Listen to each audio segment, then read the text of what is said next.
Introduzir aí? Podemos sim. Pessoal, a gente está com o ecólogo Maurício Vancini. É Vancini mesmo, Maurício? É Vancini, é um N. Vancini, né? É um N, perdão. Maurício Vancini, ele é ecólogo, cientista de dados, mestre em zoologia, doutor em ecologia. Ele tem experiência com ecologia espacial, com ênfase em efeitos da perca, de fragmentação do habitat, modelagem de distribuição de espécie, o SDM, ecologia de anfíbios, análise de dados ecológicos e geoespaciais. Além disso, ele tem um amor aí, vamos dizer assim, por sapos, né? Apesar de não estar muito aí, não vendo muitos sapos, né, Maurício? Mas participa bastante com planilhas, com arquivos, com paisagens, estatísticas e códigos. Então, a gente está com o Maurício e hoje a gente vai ter uma aulinha aí com ele, na verdade, uma aulona, né? Porque o R realmente é para errar mesmo, porque tem hora que eu fico nervoso de tanto que eu erro. Mas aí a gente está junto aí com os professores, a Camila, que também é professora de biologia também, que dá essa aula integrada para engenharia ambiental, o professor Alexandre também, ecólogo, que é o coordenador do curso, que dá esse viés também tanto para biologia como para engenharia ambiental. Então, a gente vai começar aí apresentando Camila e Alexandre para o Maurício. Camila. Então, eu sou Camila, Maurício, igual a gente já falou, né? Eu sou ecóloga também, fiz meu doutorado, eu e o Alexandre fizemos doutorado junto na UFMG, na mesma turma de doutorado, e trabalho com R, dando uma disciplina de R na graduação e na pós-graduação, na UFMG, curso de gestão de sistemas ambientais, lá na Federal. Eu chamei os meninos da Federal também para poder participar, não sei se tem alguém aqui da turma da pós. Bem-vindo, Maurício, à universidade, né? Obrigada pelo convite, pelo aceite do convite, né, de participar da nossa aula aqui. Acho que vai ser bem enriquecedora. Então é isso, vou passar a palavra para o Alexandre. Pessoal, boa tarde, Maurício. Muito bem-vindo aí à nossa turma, à nossa universidade. Meu nome é Alexandre Nascimento, eu sou ecólogo, trabalho com questões relacionadas à conservação de biodiversidade e, mais recentemente, especialmente com políticas públicas na área ambiental. Essa disciplina é uma disciplina optativa, Maurício. A gente tem na disciplina estudantes da engenharia ambiental e das ciências biológicas, né, como a Camila estava contando, é uma disciplina bem introdutória, bem de apresentação à lógica, né, da estatística, das análises, das variáveis, e a Camila, que tem maior domínio do programa, também ensina aos meninos aí os primeiros passos do R. Você é um dos autores referência para a gente, né, com um livro de análises ecológicas no R, então acho que é uma alegria muito grande ter você aqui com a gente. O Caio, que é estudante da engenharia ambiental, tem fomentado, né, esses bate-papos com figuras muito legais, e isso tem sido uma experiência bacana, né, que a tecnologia que a gente aprendeu a usar mais na época da pandemia facilita, né, a gente pode estar com pessoas tão distantes e tendo essa possibilidade de conversar.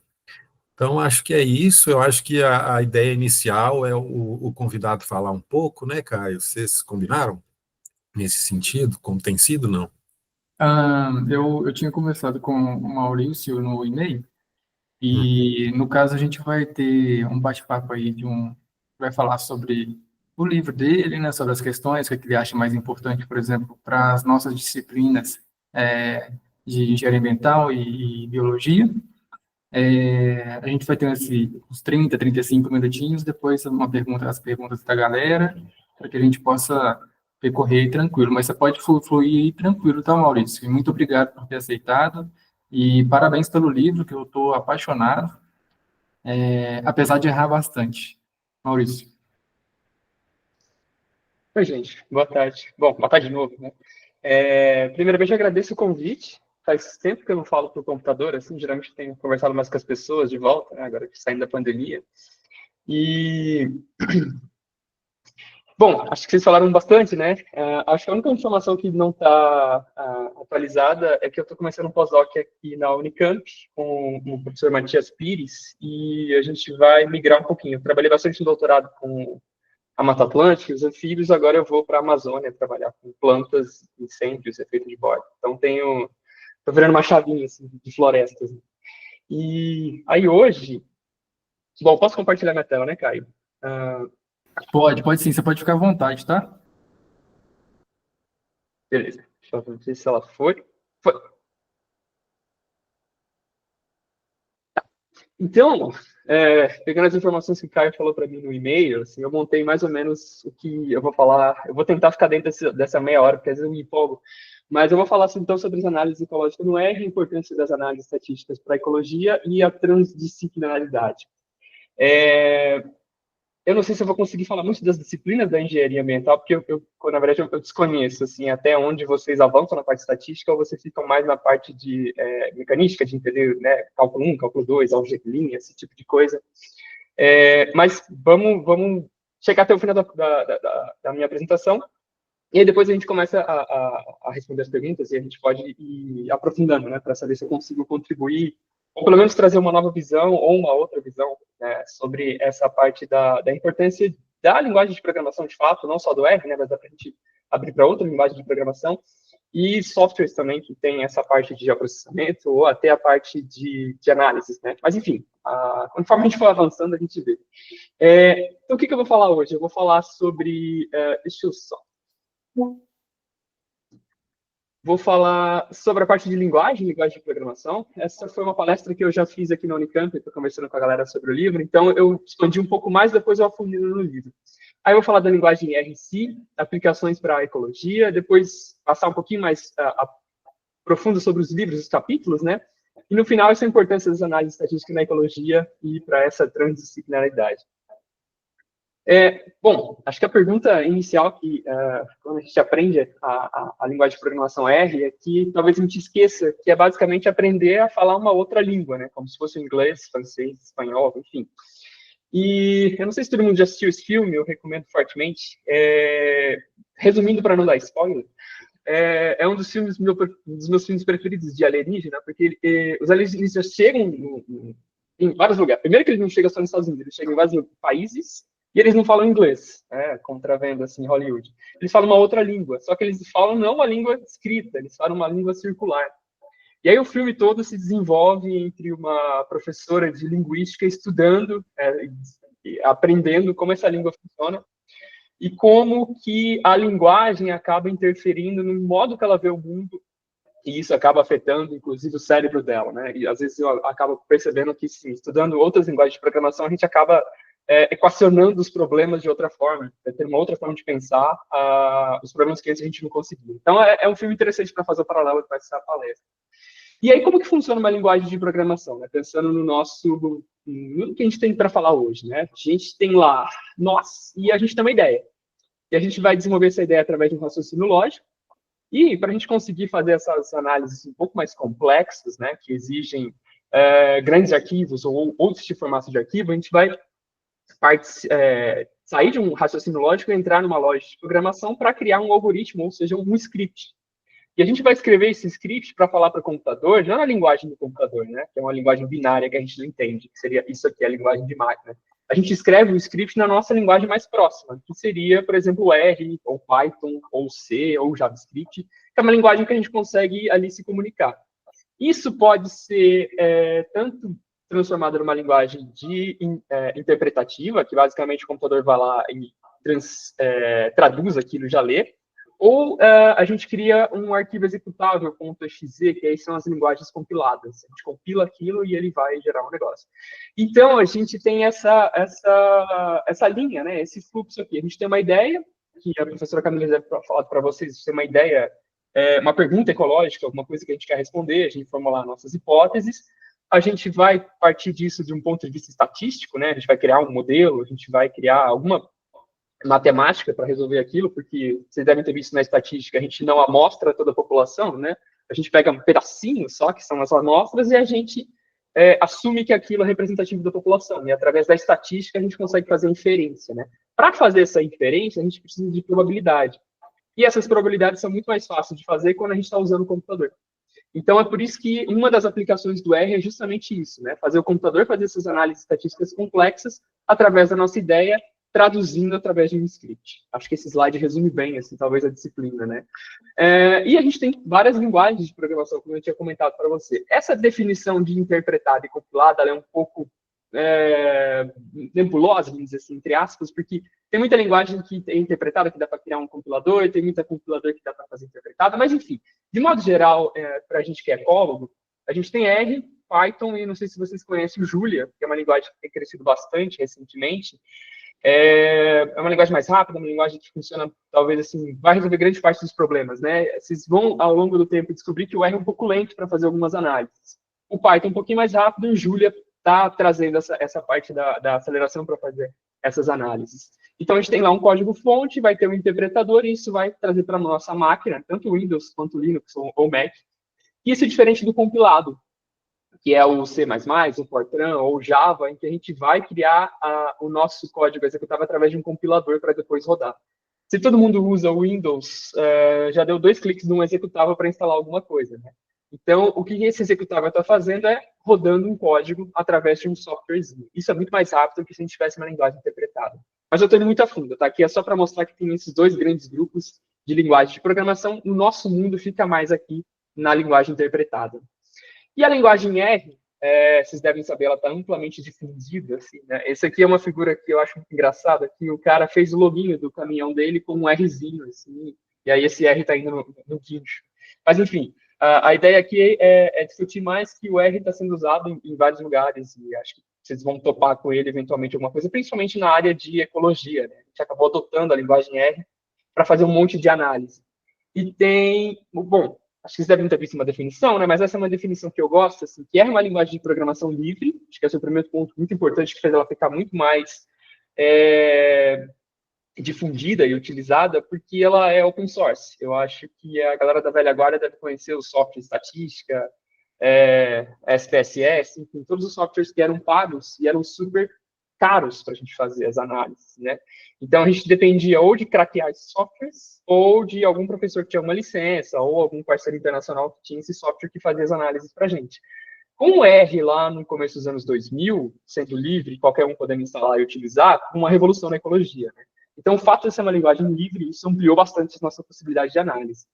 E o R é direcionado principalmente para manipulação, análise e visualização de dados. Outras linguagens de programação têm outros objetivos.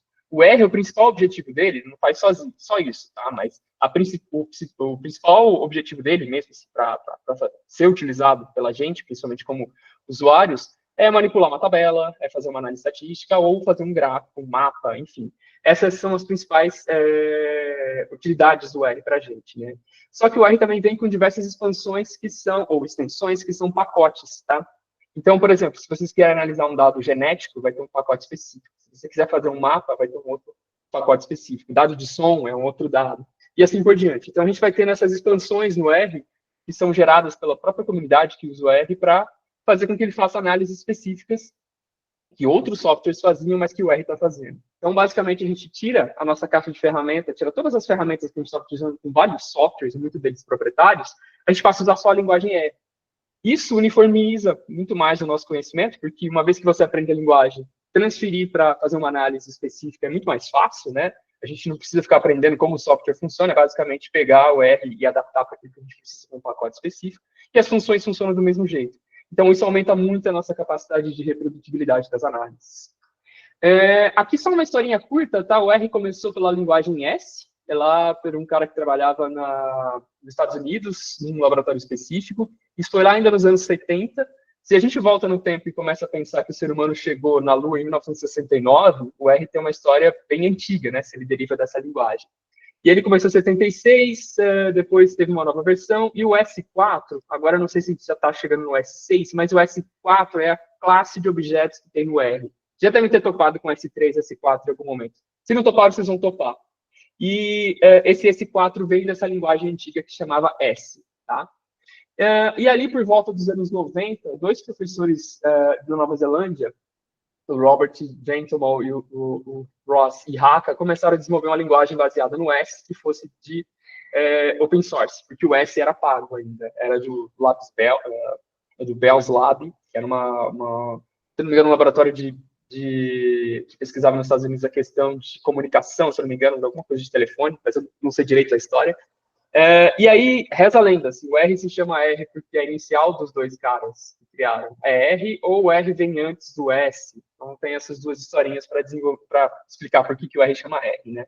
E ele começou ali nos anos 90, a primeira versão foi ali nos anos 2000, mais ou menos a idade da gente, assim. Brincadeira, eu nasci bem antes disso aqui, mas acho que vocês devem estar mais ou menos por aqui, né? Nasceram junto com R. Depois versão 2, versão 3, e atualmente a gente está na versão 4, que foi lançada ali em 2020. E a gente usa o R, preferencialmente, ou ficou mais famoso, o RStudio, que é basicamente uma IDE, né, que é uma coisa que facilita a nossa vida, porque quem usou o R lá atrás usava o RGui, que era basicamente uma interfacezinha ali que não completava aspas, que não tinha cor diferente, era uma coisa bem mais dura para a gente usar, né? Era bem mais roots. Bem mais roots. Eu chamo o R de R roots e o RStudio a gente chama de R Nutella. Exatamente. Facilitou bastante, né? E foi engraçado porque ele foi lançado em 2011, junto quando eu entrei na graduação, eu já comecei a usar o RStudio. Então, para mim, já ficou bem mais fácil. Apesar de eu já conhecer a outra versão do RGui, né? Os dois professores, eles não estão mais encabeçando o desenvolvimento do R, né? O R cresceu tanto que agora tem um time de pesquisadores que faz o desenvolvimento do R e as mudanças, as modificações. E eu gosto bastante dessa figura aqui para ilustrar, né? O R sozinho, quando você está usando, é basicamente como se fosse um motor, né?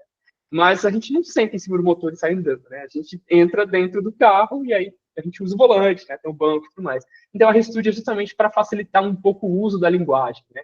Toda linguagem, ela vai ter ali um IDE preferido para funcionar e tal. Dentro do RStudio, a gente tem, dentro do R, né, da linguagem que todo mundo usa, a gente tem o RStudio. E, basicamente, vocês devem ter topado com isso aqui, né? É basicamente uma interface simples do RStudio. Tem uma janela onde a gente escreve os scripts, a janela do console, onde a gente roda esses scripts, janela de ambiente, janela de controle de versão e tudo mais, e aqui embaixo os arquivos, os plots, os pacotes. Então, essas 4 janelinhas, a primeira vez que eu vi, fiquei um pouco confuso, mas depois do tempo você vai acostumando com ela, né? Parece que é bastante coisa, tem bastante coisa redundante, mas a intenção dele é justamente facilitar o uso. Claro que a gente pode ir um pouco mais longe, né, e olhar todos os detalhes, né? Eu não vou especificar aqui, mas tem várias coisas que auxiliam a gente a utilizar. Por exemplo, se tem um erro, ele vai aparecer um xizinho aqui. Se está faltando alguma coisa, ele aparece uma exclamação. Aqui dá para ver o que essa função faz. Enfim, tem uma série de detalhamento do RStudio que facilita um pouco o uso do R.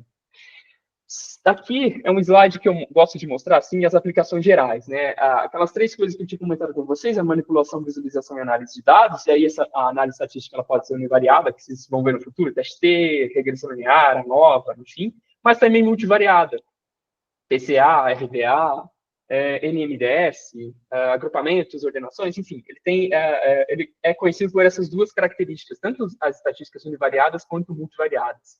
Também dá para analisar dados específicos, né? Por exemplo, dados ecológicos, número de espécies, número de indivíduos, curva de rarefação. Dá para fazer análise de dados espaciais, que é onde eu me encaixo e fico mais confortável, né? Fazer mapa, esse tipo de coisa, mas também dá para analisar dados temporais, dados sonoros. Análise de dados funcional, quando a gente mede um indivíduo e quer saber se o tamanho da asa está relacionado com a capacidade de movimentação. Dados genéticos, filogenéticos, sensoramento remoto, enfim, dá para visualizar todos esses tipos de dados. Mas o R também tem uma outra aplicação muito interessante, que eu uso bastante, que é para a gente escrever texto em HTML, em PDF, em Word, em Markdown. E agora tem o quarto, né, que é a evolução do RStudio. Por exemplo, o livro ele foi escrito em Markdown. Então, a gente escreveu o livro no R, depois compilou e gerou um PDF do livro, deixou o livro online. Então, dá para a gente fazer o R trabalhar para a gente com mais coisas além das análises estatísticas. Dá para ele fazer slide, site, livro, enfim. E também dá para fazer Shine, que não sei se vocês conhecem, mas é uma aplicação online que é praticamente um site interativo. Você clica, quero mudar a cor do gráfico. Você clica lá e muda a cor do gráfico para a gente. Então, o R está além dessa parte das análises, dá para a gente extrapolar ele e fazer mais coisas com ele. Dentro da ecologia, especificamente, a gente tem um artigo muito interessante de 2019, que ele avaliou a popularidade do R na ecologia, né? Ele analisou mais de 60 mil artigos publicados em 30 revistas entre 2008 e 2017, e por esse gráfico feito no R, inclusive, dá para ver que tem um aumento linear, né, do uso, né?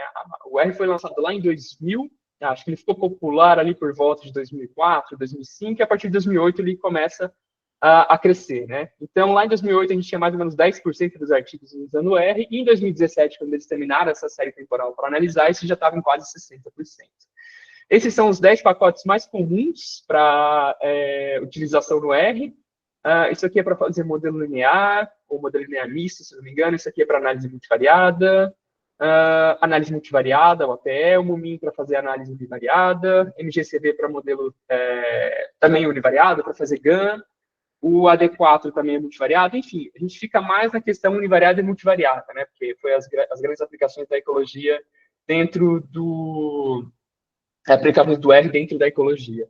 Isso aumentou bastante a popularidade do R, eles comentam, a popularidade do R, então, promoveu uma grande reprodutibilidade nos artigos, porque além da gente publicar o artigo, a gente publica também o código, né, e publica também as funções. Então, muitas análises que as pessoas fizeram lá nos Estados Unidos e Europa, principalmente, né, nesse período de 2008 e 2017, em que grande parte do conhecimento era desenvolvido lá e ficava lá, agora eles estavam um pouco mais disponíveis para a gente, né, porque a gente conseguia ler o artigo, pegar o script que eles fizeram e adaptar para os nossos dados. Isso aumentou muito a questão da gente conseguir reproduzir as análises que eles estavam feitas lá. A gente também pode discutir se as análises que eles fazem lá é a melhor análise que a gente pode fazer aqui com os nossos dados, mas deixa isso para um outro momento.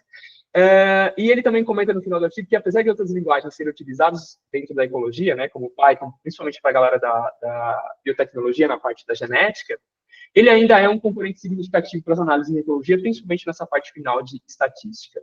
Aqui ele faz só um gráfico, os dois gráficos no R, né, mostrando a popularidade, né, dos pacotes, né, distribuídos no número de artigos, e aqui ele faz um NMDS, que é basicamente uma ordenação para saber se as revistas elas estão agrupadas por tipo de pacote, perdão. Então, você tem algumas revistas que usam mais um tipo de pacote, outras revistas usam outro, e é interessante analisar, assim, que algumas revistas destoam bastante, né, mas algumas ficam bastante agrupadas. Então, dá para ver que a questão da reprodutibilidade é bem forte, né, porque se as mesmas revistas estão publicando os mesmos objetivos, usando os mesmos pacotes, dá para ver que as pessoas estão trocando os códigos entre si e reproduzindo o conhecimento, né. E o que o R pode fazer, né? Eu acho que o principal, para mim, né, assim, que uso mais para fazer essa manipulação de dados, é a gente ter um script para manipular, por exemplo, eu quero filtrar, eu quero tirar a coluna, edicionar a coluna, eu quero para resumir os dados. Para quem gosta do Excel, eu tenho uma má notícia, assim, pelo menos, eu acho muito mais fácil a gente ter um script que analisou esse conjunto de dados, separou, reuniu, juntou, assim, fez uma tabela dinâmica no R, do que a gente ficar dando clique, arrastando, segurando, assim. Parece que no primeiro momento é muito dispendioso, né? A gente escrever um script para analisar os dados, se eu posso segurar, arrastar e fazer alguma coisa. Mas ao longo do tempo, quando vocês forem desenvolvendo conhecimento no R, vocês não vão querer mais fazer isso no Excel, porque só de clicar, você não lembra mais o que você fez. Né? Tipo, peguei isso de uma tabela, peguei na outra, putz, não lembro qual tabela eu fui, não sei qual coluna eu usei, a não ser que vocês for escrevendo isso no metadado ou num caderninho, é muito mais fácil o R, porque isso fica gravado no script, você consegue compartilhar com o orientador. Então, a reprodutibilidade da própria ciência que a gente desenvolve, ou de uma análise específica, é muito maior quando a gente está usando o R, justamente porque a gente tem isso gravado nos scripts e isso facilita muito a gente refazer as análises ou repensar em outra coisa para mudar os nossos dados, uma vez que a gente mantém os dados lá no Excel e começa a mexer só no R para modificar ele. Bom, você já deve ter feito um gráfico no R, né? O R também é conhecido por fazer esses gráficos bonitos que ajudam a gente a interpretar os dados, mas também ajudam na hora da publicação, né? Sempre que tiver um gráfico bonitinho, isso aumenta a chance do artigo ser aceito, porque a visualização está mais fácil e é mais fácil de reproduzir esse gráfico também para outras coisas. Enfim, é um dos grandes trunfos, né, da gente usar o R é conseguir fazer esses gráficos como um detalhamento bonito, umas cores bonitas, e isso também aumenta a reprodutibilidade. Bom, as análises de dados estatística univariada, que eu tinha comentado para vocês, né, que a gente tem um eixo aqui, e daí a gente quer achar a relação de alguma coisa, por exemplo, o peso com a altura, né, a gente faz só uma regressão linear, só um gráfico mostrando que quando um aumenta, o outro aumenta também. Dá para fazer análise de dados multivariados, que daí a gente faz uma ordenação, é como se a gente tivesse várias variáveis resposta. Então, eu não estou interessado só na altura, né, eu posso estar interessado na altura, peso, comprimento, quais lugares essa espécie ocorre, e com isso eu consigo ordenar isso, né? Lugares que são mais parecidos vão ficar mais próximos, lugares que são mais distantes vão ficar mais longe. Enfim, a PCA tem outras utilidades, mas a análise multivariada também é um dos trunfos do R. Vocês devem estar muito familiarizados com essa questão de machine learning, inteligência artificial, e acho que todo mundo já deve ter topado com o ChatGPT e as outras ferramentas generativas, né? O R acaba sendo importante para essas ferramentas, que apesar de ele não ser tão rápido para fazer, ele ainda tem implementações simples que ajudam a gente a trazer essas ferramentas para dentro da ecologia, e tem crescido bastante, talvez até de forma exponencial, o uso dessas ferramentas na ecologia. Esse é um artigo bem interessante para vocês darem uma olhada depois, porque ele faz uma classificação de todos os tipos de ferramentas que existem dentro do machine learning para especificamente a ecologia. E aquilo que eu tinha comentado, né, tem análises específicas dentro de ecologia, né? Se a gente quer, por exemplo, fazer uma curva de acumulação de espécies, ou uma rarefação, se a gente quer fazer uma curva que aqui tem no eixo X o número de espécies e o número de indivíduos, para saber se essa comunidade é muito dominante ou ela é mais equitativa, dá para fazer PCA nessa questão de ordenação. Então, a gente tem análises específicas dentro da ecologia que estão implementadas dentro do R. Esse aqui é o meu sitezinho, eu também fiz utilizando o Markdown, que é uma daquelas possibilidades que dá para vocês expandirem do R, né? O livro, como eu tinha comentado para vocês, também foi feito no R. Esses slides, eu faço alguns slides específicos, quando eu preciso mesclar código no R com slide, eu tenho uma preguiça gigante, gente, de ir no R, copiar o código, colar no slide e mostrar. Então, eu faço os slides no R, e ele já mostra um pedacinho do código e o que acontece. Isso facilita bastante quando eu estou dando aula de R para as pessoas, porque eu escrevo um script só dentro do R, e aí eu compilo, ele gera o script, e lá dentro já tem as soluções e os exercícios de R no próprio slide. Isso facilita bastante a vida. Dentro do... bom, esse mais ou menos um overview, né, do que dá para fazer com R e as aplicações dele. Especificamente o livro, resumindo ele, né, ele começou a ser produzido no final de 2020, no finalzinho bem no meio da pandemia, né.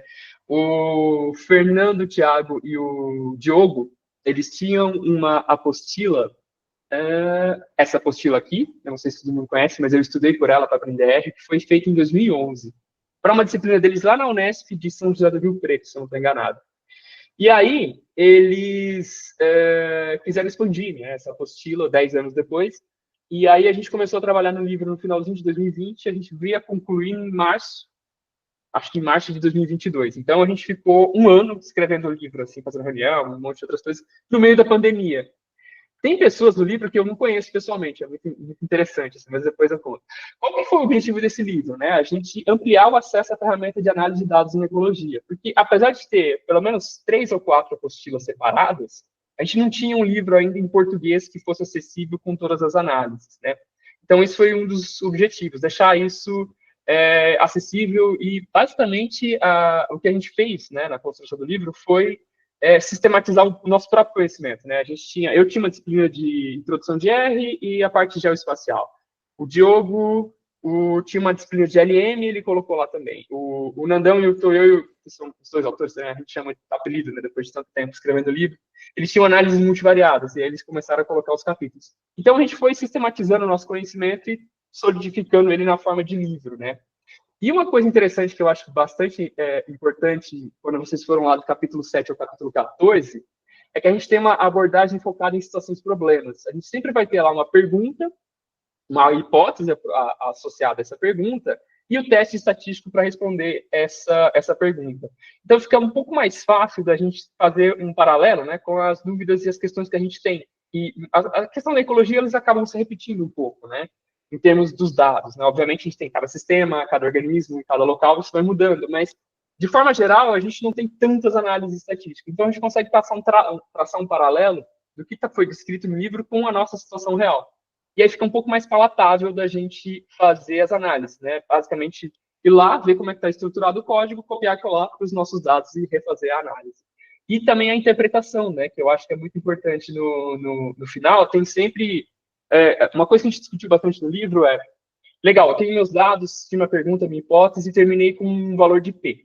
Esse valor de P é 0,01 e eu tenho um R quadrado igual a 0,4.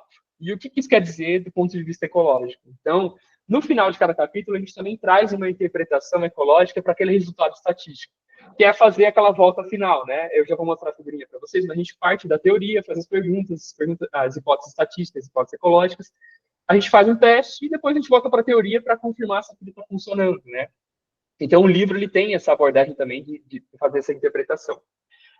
Um material base em português, né? Isso era uma lacuna grande, a gente não tinha ainda. Tinha alguns livros da parte social, alguma coisa de ecologia, mas acho que ainda não tinha um grande livro no sentido de a gente ter isso sistematizado.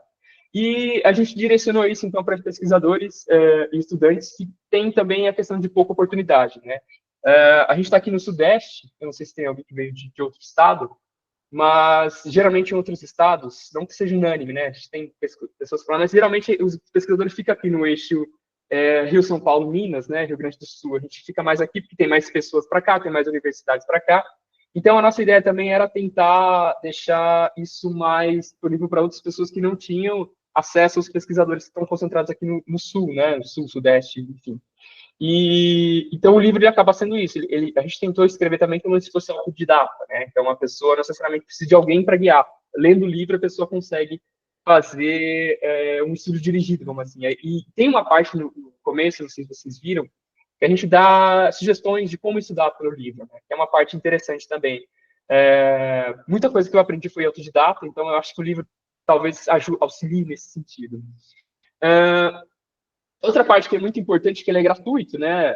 Não sei se alguém comprou, alguém já viu o livro, mas ele é um trambolho gigante, assim, ele ficou muito grosso, assim, porque na hora da impressão, eu não sei o que aconteceu, acho que saiu da nossa alçada, mas ele ficou com a página muito grossa, e aí ele virou um trambolhão gigante, mas se ele fosse uma página mais fininha, seria menor e faria um pouquinho mais barato. Vamos pensar na versão 2 em algum momento da vida para ver se a gente barateia, né? Mas enfim, ele é gratuito porque ele foi editorado com dinheiro do INCT, se não me engano, e aí pelo Ulisses também lá na Universidade Federal de Pernambuco. E aí isso possibilitou que o livro fosse gratuito, né? Pelo menos ser disponibilizado, ser editorado, ter um INBS, enfim. Isso, por ele ter sido feito com recursos do Ministério da Ciência e Tecnologia e da Educação, se não me engano, possibilitou que a gente disponibilizasse o livro gratuitamente. E aqui estão os principais pontos, né? A gente fala no começo do livro da parte de linguagem de R, daí a gente traz a parte da adverse, a parte de visualização, perguntas, os tipos de análise, e a parte final com a análise geoespacial do CIRI e dos mapas. Aqui estão os autores, você também tem topado com eles, né? O Fernando continua na Fiscal de Sorocaba, o Toyo agora está em Michigan, o Gustavo, eu não sei se ele volta para o Brasil, mas ele está terminando o pós-doc na Alemanha, o Diogo é da Federal do Mato Grosso, mas ele está um período agora na Alemanha, tem eu. O professor Tadeu Siqueira Barros, ele está na Nova Zelândia agora, mas ele foi o meu professor da graduação e a gente pediu para ele escrever o prefácio. E ele foi muito gentil com a gente, assim, leu o livro todo, escreveu o prefácio do livro. E o Ulisses foi o nosso editor, o que possibilitou que o livro fosse feito de forma gratuita e disponibilizado, né? Bom, como eu comentei para vocês, então, tem esse primeiro capítulo contando essa historinha, né? Qual o objetivo, o que vocês não vão encontrar no livro, a gente não tem como ter feito um detalhamento estatístico de todo o livro, então é mais como se fosse um cookbook, né? Um livro de receita, onde você, eu preciso fazer isso, beleza. Aí eu fecho, vou lá e faço no R. Por que a gente precisa usar o R, né? Além da programação para a questão da ecologia, como eu estava comentando para vocês, aquela questão de voltar para a teoria ecológica, como ensinar e aprender com esse livro, e a gente recomenda uma lista de livros para esse aprofundamento teórico. Depois do capítulo 2, que eu acho bem interessante, que é mais ou menos o que a professora Camila deu na nossa primeira parte da disciplina, né? quando a gente volta e pensa em fazer perguntas na ecologia, né? Porque toda a estatística que vocês forem fazer, ela parte sempre de uma pergunta científica, né? Quando vocês estão fazendo uma estatística sem ter uma pergunta, tem uma coisa errada, né? A gente sempre bate uma pergunta para ver quais são os seus dados e depois fazer a interpretação, que é essa figurinha aqui, né? As nossas questões, elas têm que estar atreladas a uma teoria ecológica ou, enfim, a ciência que a gente estiver estudando, né? Para depois, sim, fazer as hipóteses, e aí sim traduzir isso em hipótese estatística com as variáveis, aí fazer as análises estatísticas, e aí a parte final da decisão, a partir dos nossos R quadrados, Fs, Ts, Ps, para isso voltar para a teoria e interpretar essa análise estatística. O capítulo 3 é basicamente para como instalar as coisas, né? Obviamente, isso aqui ia ficar desatualizado bem rápido, né? As coisas vão mudando e, bom, algumas coisas ainda estão funcionando, outras coisas não. Mas uma parte importante que a gente quis fazer é criar um pacote no R com os dados. Isso a gente pensou também que era uma coisa importante para aumentar a reprodutibilidade, né? A gente tinha... É muito difícil compartilhar dados, né? Dependendo do repositório a gente coloca. Então, uma vez que a gente jogou isso dentro de um pacote, aí é só instalar o pacote, todos os dados vão estar disponíveis.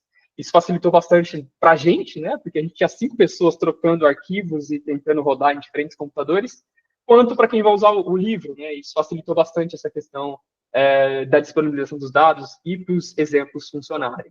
Aí o capítulo 4, nessa parte da introdução do R, o capítulo 5 de Tidyverse, que eu não sei se vocês, se os professores Camila e Alexandre vão comentar, mas eu vou só pincelar aqui, tá? Basicamente, depois de 2014, a gente teve uma reformulação de como o R funciona. É como se formasse um dialeto, de fato. E esse dialeto, ele tentou facilitar o uso do R com algumas ferramentas, principalmente em questão de pipe e de padronização dos nomes das funções. Eu uso há bastante tempo, acho que eu comecei lá por 2015, 16, foi quase concomitante com o lançamento, e para mim ajuda bastante até hoje, assim, você tem uma forma mais fácil de organizar os dados, né, o Tidy aqui vem de organização, e a gente segue bastante esse fluxo aqui, o R Markdown está aqui no final, mas a gente tem, por exemplo, o ggplot2 na parte que precisa utilizar, tem todo um Tidy model, né, para fazer a questão de modelagem, mas eu acho que onde a gente tem o maior ganho é nessa parte inicial aqui, de importar os dados e organizar eles, né. A gente, o Wickham, que foi o pesquisador que desenvolveu essa ideia, ele parte de variáveis de diferentes colunas, observações em linhas e valores em células únicas. E essa parte, ela é levada de forma, não ao extremo, mas uma forma que é a base, né, do pensamento do Tidyverse.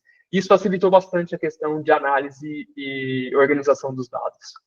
A parte 6, toda a visualização, né, baseado no pacote de ggplot2, a gente fala de diferentes gráficos, diferentes pacotes, e onde a gente usa cada gráfico para cada tipo de dado, eu acho que é a parte mais interessante para fazer esse link, né, entre o tipo de dado que a gente tem e o gráfico que a gente vai utilizar. Aí, a partir do 7 até o 14, são os modelos lineares, regressão linear, teste T, ANOVA, modelos lineares generalizados, quando essa variável aqui não tem distribuição normal, e como que a gente testa a normalidade desses dados. Enfim, a gente não aprofunda, mas a gente passa, acho que, uma boa base para as pessoas começarem a fazer essa análise um pouco mais derivadas, né? Aí toda a parte de análise multidimensional, aí RDA, PSK, NS, enfim, tem várias análises aqui, aí dependendo do tipo de dado da pergunta, é uma análise específica. Aí, do 10 até o 14, ele é bem mais específico em termos de ecologia, né? A rarefação é para saber se a gente tem o mesmo número de espécies, ou número de espécies semelhantes com esforços diferentes, né? E toda uma questão de riqueza de espécies, e toda uma parte que eu acho que esse eixo está errado, mas enfim, eu não tenho certeza agora. Não, acho que é riqueza de espécies mesmo. A questão da representatividade das amostras, né? O quantos por cento a gente tem baseado no número de espécies em diferentes lugares com diferentes esforços. Estimadores de riqueza, né? O quanto espécie a gente mostrou, mas o quanto a gente ainda poderia ter de espécies, a gente continuar só mostrando. Toda uma parte de diversidade taxonômica, diversidade alfa, beta, gama, partição das variâncias. Eu não sei, não vou entrar muito em detalhes com vocês, porque talvez eu não sei se vocês viram todos esses conceitos ecológicos, né? Mas enfim, eles estão aqui se um dia vocês precisarem. Diversidade filogenética baseado na taxa de especiação ou número de espécies em tempo evolutivo, né? Aquelas árvores malucas que vão ramificando. O tamanho do braço é mais ou menos como as espécies surgiram e o quanto tempo aquela espécie está existindo, né? Dá para fazer alguma análise nesse sentido. Análise de diversidade funcional, que é baseado nas características funcionais, né? Quando a gente mede as características das espécies, por exemplo, tamanho do corpo, cor do corpo, massa, e como isso está relacionado com as condições ambientais. E no último capítulo, foi mais a minha parte, né, de como tratar esses dados de forma espacial, né, como fazer o mapa, como fazer a diferença de vetores de raster, enfim, eu explico toda essa parte das análises. Bom, até aqui eu fecho a parte do livro em si, né? É basicamente isso que eu tinha para falar do livro, mas eu queria avançar um pouquinho mais com vocês nessa questão das análises estatísticas na ecologia para a transdisciplinaridade, né? Eu tenho uma formação ecológica que é muito forte, né? A gente vê todas essas análises com detalhes. A gente vê 3 tipos de ecossistemas aquáticos, terrestres, urbanos. Enfim, a gente tem muita ecologia humana, ecologia espacial, enfim. A gente tem esse foco forte na ecologia, né? Quem é biólogo é totalmente diferente, né? O foco é muito mais em organismo, em variabilidade, em espécies, em gene.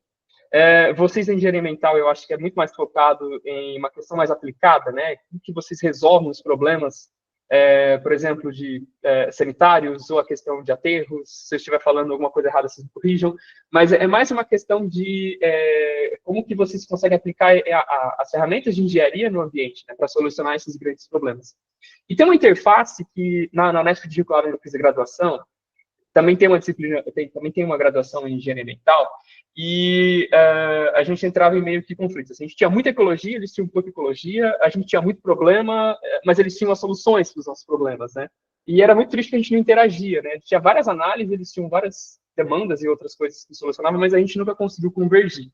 Eu vou explicar mais ou menos para vocês como que a ciência, né, do ponto de vista que eu tenho aqui, das questões e dos artigos que eu tenho trabalhado, dentro de uma perspectiva da ciência, e a gente pode tentar conversar depois como que a engenharia pode utilizar esses resultados que a gente tem feito na ecologia para alguns problemas que a gente tem logo mais. Esse é um slide que eu roubei do professor Marco Mello, da USP, que eu achei muito interessante. Assim, ele faz um ciclo, né, de 3 formas principais de fazer ciência. Né? A gente tem artigos muito descritivos, descrição de espécies, descrições baseadas em grandes padrões. Né? A gente basicamente faz uma descrição dos dados. A gente está lá e, por exemplo, o meu artigo da tese, que eu vou explicar para vocês daqui a pouquinho, é basicamente fazer estatística descritiva, gráfico, média, moda, variância, e tentar entender as métricas de paisagem com isso. Então, eu não estava interessado no que estava causando, de fato, aquilo. Eu estava interessado mais nos padrões. Um outro tipo de ciência é baseada nas hipóteses. Quando a gente pega mais essa parte que a professora Camila falou, de bolar mesmo, entender o que está causando esses padrões que eu estou vendo. Né? Uma relação clássica da ecologia é quanto maior o tamanho do fragmento, mais espécies eu tenho. E aí a gente vai começar a testar essas hipóteses. Isso sempre acontece? É para todo tipo de floresta? É para todos os tipos de organismos? E a gente vai testando essas hipóteses. Isso está baseado em processo, para entender os padrões que a gente está observando na natureza. E um outro que tem surgido e tem crescido bastante é usando, e obviamente aqui pode ser Big Data, a gente pode usar Big Data nesses dois tipos, né, de fazer ciência, mas acho que a questão do Big Data é mais focada em previsões, né? Quando a gente tem uma grande série temporal, eu quero saber o que vai acontecer no futuro, ou eu quero predizer alguma coisa quando eu mudo algum fator. Então, a gente não está interessado tanto em processo, mas em previsões. O que vai acontecer no futuro se eu aumentar 2 graus? Eu preciso de uma quantidade de dados absurda, né? Porque, geralmente, quando o PCC faz aqueles modelos, eles têm grandes séries de dados para o planeta todo e eles tentam fazer essas previsões para o futuro. Então, eu acredito que essas 3 formas aqui não são a única forma de ver, mas elas resumem bem os tipos de ciência que a gente está desenvolvendo. E a parte interessante é que a gente pode relacionar tudo isso com o R. Né? O R está bem no centro de tudo, esses 3 tipos de forma de fazer ciência, porque ele acaba contribuindo tanto nas descrições, quanto para testar a hipótese, quanto no Big Data. Então, o R é uma ferramenta fundamental nesse processo todo de a gente desenvolver a ciência. E como eu estava comentando para vocês, esse aqui é o artigo da minha tese, onde a gente viu a questão do tamanho dos fragmentos ao longo da Mata Atlântica e o número de fragmentos. Resumindo, bem resumido, assim, basicamente, depois da lei da Mata Atlântica, lá em 2006, que protege os fragmentos de floresta, a gente tem um aumento do número de fragmentos, a gente tem um aumento da quantidade de fragmentos, de habitat, né? Isso tem uma tendência de perda até 2005, e depois de 2005 se começa a aumentar, a gente tem um aumento de mais ou menos 1 milhão de hectares, e o tamanho do fragmento diminui. Ou seja, está surgindo pequenos fragmentos, e esses fragmentos estão aumentando a quantidade de floresta, mas os fragmentos são muito pequenininhos. Um dos resultados aqui também que é importante é que 97% dos fragmentos têm menos de 50 hectares. Então, basicamente, a gente tem, isso equivale a mais ou menos 20% da Mata Atlântica em termos totais, né? Basicamente, a gente tem um bioma altamente fragmentado com pouca floresta. Notem, aqui eu não testei nenhuma hipótese, eu não tenho uma estatística associada, ele é basicamente um estudo descritivo. Mas a partir dele dá para surgir várias hipóteses. O que vai acontecer na Mata Atlântica, então, se a gente continuar com essa tendência? Qual é o fator que está explicando essa tendência? O que vai acontecer se eu começar a fragmentar? O que vai acontecer se eu fazer a lei lá de 2012 do Código Florestal de recuperar as ARLs e as APPs, né? Então, a partir desse estudo descritivo, eu posso começar a bolar hipóteses. E foi, bom, aqui só descrevendo, né, os padrões dos tamanhos de fragmento, a gente também tem um grande efeito de estradas, né? Quando a gente desconsidera estrada, a gente tem fragmentos acima de 500 mil hectares. Quando a gente considera as rodovias ao longo da Mata Atlântica, a gente tem fragmentos abaixo de 500 mil hectares. Então, as rodovias têm um grande impacto nos fragmentos da Mata Atlântica. E aquele outro resultado que eu comentei para vocês. 97% dos fragmentos têm menos de 50 hectares, isso equivale a mais ou menos 22% do total da vegetação. Esse aqui é um outro estudo que ele está baseado em hipótese. A gente tem vários fragmentos amostrados no interior aqui de São Paulo, e a gente queria saber como que as métricas da paisagem, né, a gente tem um gradiente desde pouquinho floresta até bastante floresta, 1 até o 22, como que as espécies de mamíferos estavam respondendo a esses fragmentos dentro, sempre imersos a uma matriz de cana, né? Então, a gente conseguia associar a questão da cana e a questão do fragmento e como que os mamíferos estavam respondendo. E, basicamente, aqui a gente tem uma análise multivariada, que é uma análise univariada, com um eixo só, e a gente conseguiu mostrar que a anta e eu nunca lembro se é o cateto ou a queixada, eles estão associados com a cobertura florestal e a conectividade estrutural. E o lobo-guará, como ele é um bicho associado ele é do cerrado, né? Ele é um bicho que gosta de áreas abertas, ele está associado com as bordas. Então, aqui dá para ver a anta e o cateto queixado, me desculpe, eu trabalho com sapo, gente. Para eu lembrar o nome desses bichos mamíferos é um esforço gigante. Então, à medida que a quantidade de floresta vai diminuindo, esses bichos deixam de aparecer. Só que para o lobo-guará é o inverso. À medida que a quantidade de borda vai aumentando, esse bicho começa a aparecer, porque ele é um bicho associado a essa questão de cerrado, ele gosta bastante de borda. Mostra também que, talvez, a expansão da soja está fazendo com que o lobo-guará comece a migrar para a Mata Atlântica, por conta da lei da Mata Atlântica ainda tem muita floresta, ele acaba vindo para essas áreas. Bom, tem também que o estudo foi feito em São Paulo, e não sei se vocês sabem, mas tem uma grande faixa de cerrado aqui no meio, né? A gente ainda faltou explorar se espacialmente isso está relacionado ou não, enfim, surge, né, sempre questões depois que a gente publica, mas enfim, esses são os principais resultados testando uma hipótese, né? E esse é um outro estudo que a gente publicou em 2022, nessa toada de pandemia, a gente fez uma predição espacial para saber se esses morcegos que estão associados com o sarbepovírus, que é o vírus que transmite, associado a Covid, mas tem um outro nome, mas enfim, ao SARS-CoV, que é de fato a doença atrelada a essa infecção, né, que a gente pode ter. Então, a gente pegou vários dados, trabalhando com os chineses daqui, esse artigo foi da Renata, uma colega minha de laboratório, e vários especialistas de outros grupos, e a gente fez uma predição para o presente e fez uma predição para o futuro, dos morcegos que estão associados, que tem esse vírus que pode contagiar, né? E, basicamente, o resultado que a gente tem, à medida que a gente coloca os cenários mais pessimistas, a gente tem uma concentração, aqui é o número potencial de espécies. À medida que a temperatura vai aumentando, que é esse eixo X aqui está o número de espécies. Essas espécies elas vão se agrupando e vão ficando todas juntas. Ou seja, moral da história, para resumir tudo, à medida que as mudanças climáticas vão sendo intensificadas, a área de distribuição desses morcegos vai ficando mais restrita, e esses morcegos vão ficando mais próximos do outro. E se uma espécie dessa, um indivíduo desse, tiver um vírus, ele pode ter um spillover de espécies de morcego, né, aumentando ali a chance de contaminação entre os morcegos. E um outro resultado que não está nos gráficos aqui é que essas regiões são altamente populosas, né? Essa região sudeste aqui da China, agora eu esqueci o nome da região, mas enfim, aqui também nessa região, todo o sudeste asiático, né? Ele é muito altamente populoso, e a gente vai ter mais morcegos concentrados, a chance desses morcegos estar interagindo é maior, e essas regiões onde esses morcegos vão estar são altamente populosos. Então, isso aumenta muito a chance que a gente tenha uma pandemia logo menos, porque esses morcegos que transmitem vão ficar mais agrupados, vão ficar onde tem mais gente, e aí, para ter um spillover do morcego para as pessoas, como ocorreu com a Covid-19, é muito maior. Notem, a gente não tinha exatamente uma hipótese aqui, a gente tinha um grande volume de dados, a gente queria fazer uma predição tanto espacial quanto temporal no futuro do que ia acontecer. A gente só consegue fazer isso porque a gente tem grandes volumes de dados. essa interface com o Big Data. E, claro, tudo foi feito no R também, né, esses 3 artigos. E aqui é uma questão de esforço e de espécies. Mas eu não vou lembrar agora de cabeça esse gráfico, mas mostra essa concentração, tanto na Europa, né, que é altamente populosa, quanto aqui no Sudeste Asiático.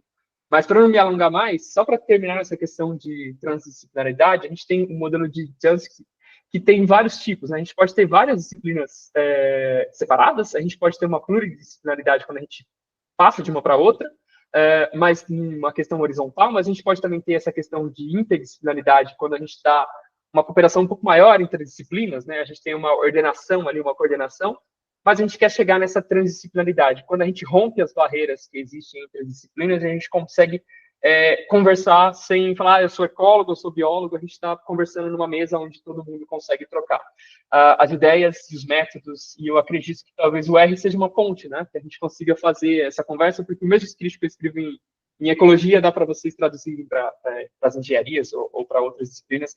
E aqui a gente trabalha também com bastante veterinários, né, nessa questão dos dados.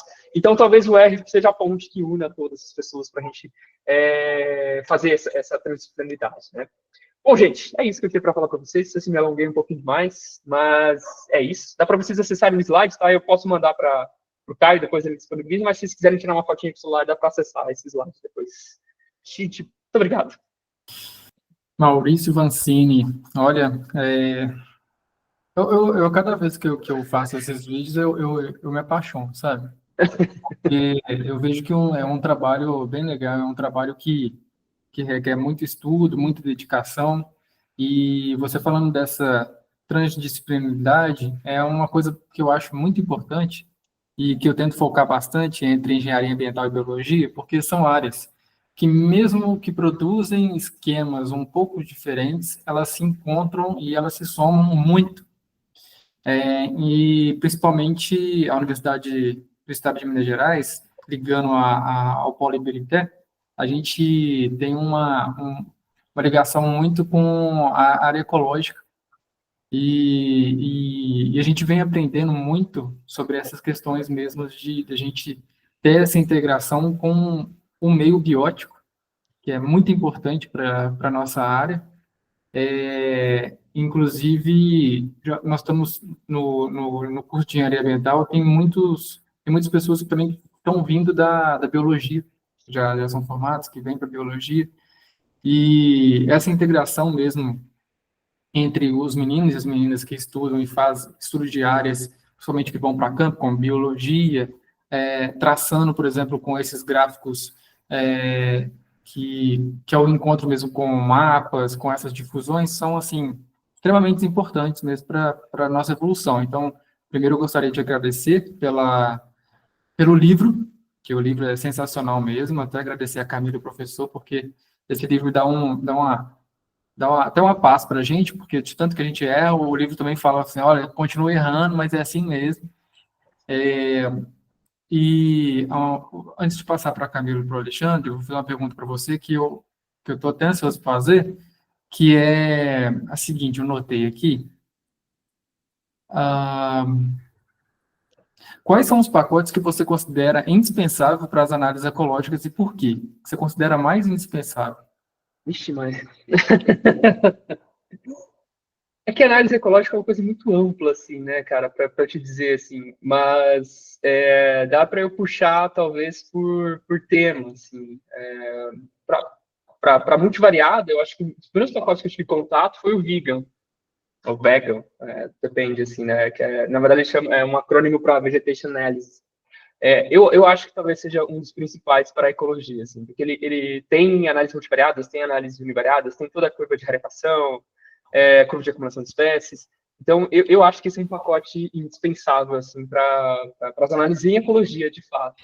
Ele é mantido por um finlandês, se eu não me engano. Então, já tem essa escola toda, né? E tem o AD4 também, que é um outro pacote, tem MGCV para as análises univariadas, mas eu acho que o vegan, talvez, se eu eleger, talvez fosse o principal pacote, assim, para a ecologia. Legal. Ô, Maurício, eu queria agradecer. E aqui, eu estou lembrando você agora Ah, sim. Eu falei, gente, eu tô vendo o Maurício aqui, eu tô assim, é o Maurício? Será que é o Maurício? É você mesmo, né, que trabalhou com a Simone? Sim, Nem para me falar, hein, Maurício? Nossa Senhora, minha cabeça, eu tô ficando velha, tá? Então eu esqueço. Depois eu te conto o caso da Simone, tá? Tá. O sobrenome dela fez jus a ela. Eu tentei ir até onde eu consegui, assim, mas eu precisava defender. Mas enfim, depois a gente pode conversar. Não, depois a gente conversa sobre isso. Eu tô assim, gente, é o Maurício? Eu tô olhando e eu não tinha guardado seu sobrenome, eu só chamava de Maurício. Ele me ajudou numa orientação, ali, como uma aluna do mestrado lá da Federal, que não deu muito certo. Do mestrado não, do doutorado da Federal. Acontece. Mas obrigada, acontece. Coitado do Maurício, nossa. Me desculpa, tá? Desculpa pública. Então, Maurício, primeiro, né, agradecer, é maravilhoso mesmo o trabalho que você faz, a gente já tinha conversado um pouco sobre as suas análises e tudo mais, né, junto com aquela orientação, assim, dá para a gente perceber que a gente conversou muito sobre muitas coisas que você falou aí na sua palestra, a gente também conversou aqui na disciplina, né, tanto na graduação quanto na pós, assim, é importante os meninos verem a questão do uso do R, né, da linguagem R, quanto que ela é importante, como que a gente consegue utilizá-la de diferentes formas, né, assim, dá para fazer muita coisa no R. Eu brinco com os alunos quando eu falo assim, que você pergunta assim, o que eu posso fazer com R? Eu tenho 99% de chance de falar que você pode fazer qualquer coisa com R. A probabilidade de você querer fazer qualquer coisa com R, você vai conseguir fazer. Né? Então, foi legal, porque a sua fala veio muito do encontro com o que a gente fala na aula. E aí a gente vê que a gente está indo pelo caminho correto. Né? É claro que você sabe muito mais de R do que eu falo, porque eu não sou estatística, eu não sou cientista de dados, né? Eu acho que quem tem essa formação de ciência de dados tem mais essa pegada, assim. Então, teve coisa que você falou, por exemplo, o Tidyverse. É um pacote que eu tenho muita vontade de aprender, mas eu nunca tive tempo de parar para entender como que ele funciona. E eu falo com os meninos que para o R, a gente tem que entender a lógica, e quando você aplica a lógica, você consegue fazer qualquer coisa que você quiser.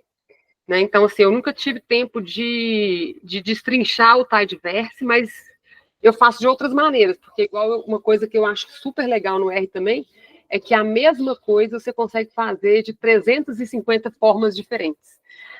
Até, tipo assim, como eu vou importar um pacote, uma tabela de dados, tem gente que importa por Excel, tem gente que CSV, tem gente que importa com TXT, que é o meu caso, que eu acho que é o que dá mais certo para mim, e aí é o jeito que eu ensino, mas eu falo com os meninos, gente, vocês podem aprender a importar de 1000 maneiras diferentes. O que importa é a gente entender a lógica do programa, que é a linguagem. É como o inglês, o espanhol, qualquer língua, a gente entende como que é o processo e cada um desenvolve uma maneira de se comunicar, de falar e etc. Então, eu gostei muito das suas falas e vi que vai muito do encontro com o que a gente pensa também na nossa didática, no nosso pensamento em relação ao que a gente tem aí. E parabéns pelo trabalho, são artigos legais demais, eu vou dar uma lida em alguns, esse dos morcegos eu já tinha lido, mas outros eu acho que é interessante, dá para a gente trabalhar também. E obrigado pelo livro, que eu acho que foi uma iniciativa assim, fantástica de vocês, porque não tinha nenhum livro mesmo, né, com a linguagem, e é o livro que eu uso de referência. Foi o primeiro livro que eu mostrei para os meninos, eu abro ele sempre na aula e falo, gente, olha, aqui tem tudo. Depois que você entender a lógica, que é o que a gente está aprendendo, você pega esse livro, você consegue fazer o céu é o limite, como diz o outro, né? Então, obrigada por tudo aí, e por ter tido essa iniciativa de fazer o livro, né? Foi muito legal, parabéns para vocês aí. Eu comprei o livro porque eu vi lá que ajudava vocês quando a gente comprava o livro. Eu falei, eu vou comprar, e todo mês eu falo com meus alunos, gente, compra o livro, ele não é caro. Nenhum livro é caro. Livro nunca é caro. Mas ele podia ser um pouquinho mais barato, assim. Eu olho assim, R$300, ai meu Deus do céu. Mas eu acho que vale a pena para poder incentivar, né, ao trabalho que vocês fizeram mesmo, né? Então, parabéns mais uma vez aí, Maurício. Obrigada aí pela Isso. parceria. Eu vou estender as felicitações para os outros autores também. Isso, exatamente. E outra coisa, os dados que você, um artigo que você mostrou seu aí da Mata Atlântica, a gente, no nosso grupo de pesquisa, trabalha exatamente com esses dados. A gente, legal. os dados do Newton, né? Aqueles 22 pontos. Isso. A gente trabalha com a parte de soundscape e agora a gente está trabalhando com light pollution, usando poluição de luz também com esses dados. Depois, se quiser bater um papo aí também, a gente tem eu, Caio, a Lê, a Ju, que está aí também, o Bernardo também é da equipe, a gente tem um projeto grande com a Europa, que o meu tio, inclusive, faz parte também, junto com a gente. Aí eu vi e falei, uai, tem mais essa confluência entre a gente aí. Parabéns, então, viu, Maurício? Obrigada. Obrigado. E continue aí com esse trabalho, que é muito legal. Ô Maurício, brigadão, cara, pela sua fala, pela inspiração, por ter compartilhado também. Eu estava copiando o link aqui do Plan B, do projeto que a Camila mencionou, depois você dá uma olhadinha. Sim. Cara, é muito legal tudo, assim, muito incrível. Eu não sou um grande especialista no R, uso, né? Eu tenho a impressão de que a gente vai ficando mais velho, a gente vai tendo as ideias e a gente vai se valendo dos meninos mais novos, que dominam mais as tecnologias, as orientações, né? Para a gente desenvolver as pesquisas. Mas teve um momento da sua fala, ou em mais de um momento, que você falou muito da questão do autodidata, né? De ter aprendido muita coisa sozinho, nesse processo de ser autodidata. A sua fala me fez pensar numa questão que eu acho que a gente, enquanto professor, né, dessa geração tão mais jovem, com acesso a muito mais ferramentas de tecnologia, principalmente, do que quando a gente estava na graduação. Né, eu estava conversando, acho que até com a Camila mesmo, outro dia, brincando, né, que a gente é da geração analógica, teve uma geração digital e agora já é a geração do algoritmo e da inteligência artificial, enfim. E eu, às vezes, acho que dentro de sala de aula, muitas vezes, tem algum desacoplamento temporal. As matérias ainda, às vezes, parece que estão um pouco no analógico. A gente, nas nossas disciplinas, a gente tenta fugir absolutamente disso, mas eu acho que não são todos professores que, né, tentam isso, enfim. E aí eu me preocupo muito, né? Eu acho que talvez por estar, né, nessa condição também de professor, de coordenador do curso, o curso está se implementando numa universidade pública, o Estado de Minas trabalha com uma outra lógica completamente diferente do Estado de São Paulo em relação às suas universidades, infelizmente. E, enfim, eu queria que você contasse um pouco para a gente dessa coisa do autodidata, né? Até porque, mesmo numa disciplina como essa, que a gente tenta ir um pouco além, né, do que seria o trivial da graduação, mas o que os meninos veem é sempre muito caminho das pedras, né? Eu acho que vai muito sempre da curiosidade, da vontade de cada um, da busca de cada um e tudo mais. Então, enfim, eu queria saber se você tem dicas para que todos nós possamos ser mais autodidatas nos nossos desafios, né? Enfim, às vezes você tem já uma disciplina, eu acho que, acima de tudo, é preciso ter vontade de disciplina, né? Mas, enfim, se você puder falar um pouco mais sobre essa eu acho que é uma virtude, né? A pessoa ser autodidata e correr atrás disso, e como desenvolver ou talvez aprimorar um pouco isso, eu acho que seria legal te ouvir um pouco mais nessa perspectiva. Porque, em relação ao R, eu acho que é um universo, né, de aprendizado, de possibilidades. O livro está aí, graças a vocês, a essa turma incrível que criou o livro, enfim. Mas talvez essa questão de ser autodidata seja legal ouvir mais. Eita, bom, eu também dei algumas disciplinas, assim, eu gosto bastante dessa parte, vários minicursos, mas acho que autodidata a gente ensina, né, assim, a gente consegue ensinar as ferramentas, assim, mas Por que eu comentei essa coisa do autodidata? Porque o primeiro curso de R que eu fiz, se eu falar, né, mas aí em algum momento, você vai topar com uma disciplina como essa, ou você vai fazer algum minicurso em alguma semana de estudos, enfim, algum evento, e aí alguém vai sistematizar o conhecimento para você e falar, olha, é assim, assim, assim, tem esse livro, tal, e é assim. E eu não sei se já contaram para vocês, alunos, assim, a gente que dá disciplina é só o começo. Assim, se matricular na disciplina vai aprender tudo é impossível. Primeiro que é humanamente impossível em questão de tempo, mas é humanamente impossível abrir a cabeça de todo mundo e enfiar todo o nosso conhecimento ali, né? Como eu contei para vocês, assim, a gente sistematizou o livro com o conhecimento que a gente tinha. Mas, obviamente, se vocês querem falar com a gente vai ter muito mais coisa para falar, né? E muita coisa que a gente falar, a gente também não consegue passar. Então, tem sempre essa barreira, né, de tudo que a gente sabe e tudo que a gente consegue passar. Inclusive, tem uma frase que eu adoro do Carl Sagan, assim, que ele fala, tem até uma camiseta, né, livros são a prova que os seres humanos conseguem fazer magia, né, eu sempre quis publicar um livro, então, para mim, publicar o livro de R foi um sonho, assim, uma coisa que eu queria fazer, um assunto que eu gosto. Mas voltando para a questão dos autodidatas, eu fiz um curso no final de 2011 com o Tadeu Siqueira, que é o professor que foi o escritor do prefácio do livro, e ele deu 40 horas de curso, assim, uma semana inteira, ele explicou do zero até Mantel, até RDA, assim. Semana seguinte, eu abri o computador no R e eu fiquei olhando assim, tá, faço ideia de como é que começa esse negócio aqui. Aí, mas eu peguei, eu não sei se foram essas férias, gente, nunca vem de graça, assim, vocês vão ter que sacrificar algum tempo, alguma coisa, até a professora Camila comentou que ela não tinha tempo para aprender Stagverse. Se ela quiser, de fato, aprender e dominar, ela vai ter que sacrificar alguma coisa do tempo para aprender. Eu comecei a fazer física na Unicamp, em 2009, eu sou um pouquinho mais velho, também não sou tão novo. E eu tinha um professor muito interessante na aula de geometria analítica, que ele falava que tem dois tipos de pessoas: os gênios e aqueles que precisam trabalhar. Os gênios são aquela galera que já sabe tudo, assim, né? O resto da galera tem que estudar muito, assim, e eu me encaixo nisso. Então, eu não sei se foi muito bem correta a minha fala do autodidata, eu acho que foi mais uma coisa de teimosia, assim, de você ficar insistindo até você conseguir, assim. Então, voltando, eu peguei a apostila do Victor Landeiro, eu nunca vou esquecer o nome desse professor, eu até preciso um dia tentar conhecer ele é do Mato Grosso, não era Mato Grosso do Sul, não é? E ele é autor daquele livro de ecologia, que vocês não leram, é interessante ler. Ah, tá em algum lugar aqui. Mas, tradutor, né, do livro do Gotelli. E eu peguei a apostila dele e estudei as férias todas. Então, eu fiquei 2 meses do zero, assim, ó. Mesmo tendo curso, mesmo tendo material, eu fui estudando, e aí, em algum momento, virou uma chavinha, assim, é muito maluco. Você não está entendendo nada, nada faz sentido, de repente, pum, despluga um negócio, e você, então assim funciona.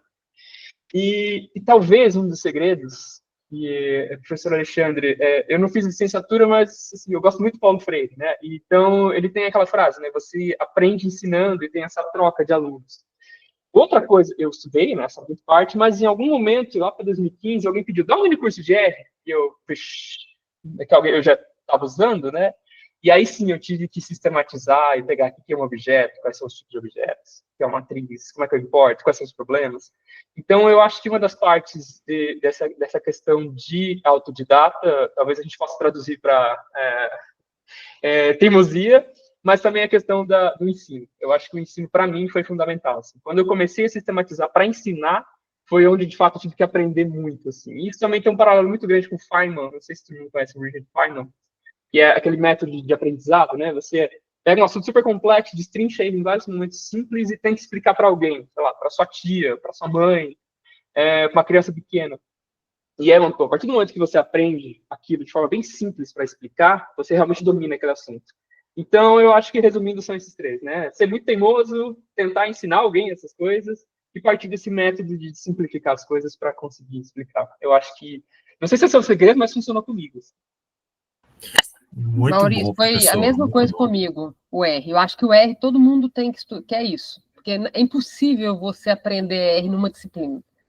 Né? Assim, o que eu bato muito na tecla, que eu acho que é a grande questão que eu falo com os meninos, né? Tanto da graduação, eu acho que na graduação é muito cedo para eles aprenderem. Eu falei isso com eles, a gente conversou sobre isso semana passada, retrasada, eu acho, com a Malu, né, Malu? A Malu tá aí também. Lembra que a gente estava conversando sobre isso, Malu, o Caio, que eu falei, gente, uma aula que eu dou para vocês, eu demoro 5 aulas para dar para pós-graduação. Por quê? Porque quando eu vou falar, por exemplo, de qualquer assunto para os meninos da graduação, como eles não têm um conhecimento por trás, um background maior, igual a pós tem, eu falo e, tipo, tá falado, né? E aí, quando eu pego a pós-graduação, por exemplo, uma aula que eu dou para eles, eu tenho que dar eu dou em 3 aulas no mesmo tempo, assim, 4 horas de aula, eu demoro 8, 10 horas de aula para pós, não porque eles sabem menos, na verdade, porque eles sabem mais. E o R, eu acho que quanto mais você sabe, mais pano para a manga dá e mais explicação você tem que dar para chegar naquele padrão. Só que eu acho que o interessante de começar na graduação, e esses meninos são todos alunos, é uma disciplina optativa, então são alunos que têm interesse em aprender, e eu acho que isso é legal, é justamente essa lógica. Tipo, como que o R funciona? Como que é a linguagem do R? E é isso que a gente está fazendo com eles, sabe, Maurício? E eu acho que isso é muito legal, assim, para eles entenderem. Eu fiz 5 bioestatísticas para poder entender o que era uma variável resposta, uma variável explicativa. E aí, igual você falou, uma coisa que eu achei super legal, é quando você simplifica a coisa, entende, e você consegue passar para o outro. Isso é o mais importante da didática, da ciência e do que a gente quer passar, né, realmente. E hoje, para mim, é muito claro, como é cristalino, tipo assim, o que é uma variável explicativa, uma variável resposta, como que a gente aplica, como que a gente faz no R. Tanto que eu brinco com os meninos que, assim, eles falam assim, ai, deu erro aqui. Aí eu bato o olho e falo, é isso o erro. Porque a gente tem uma visão, mas faz quantos anos que a gente trabalha com R? Então a gente tem a visão, tipo assim, de que acontece. E para eles ficam assim, nossa, como que você sabe isso? É tipo uma coisa muito simples, mas igual o Maurício falou, gente, o R é persistência.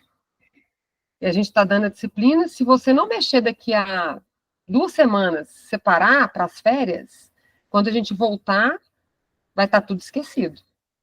Né? Então, tem que persistir mesmo. Então, assim, muito legal, Maurício, e mais uma vez, parabéns por tudo aí, por esse livro, por tudo que vocês fizeram aí.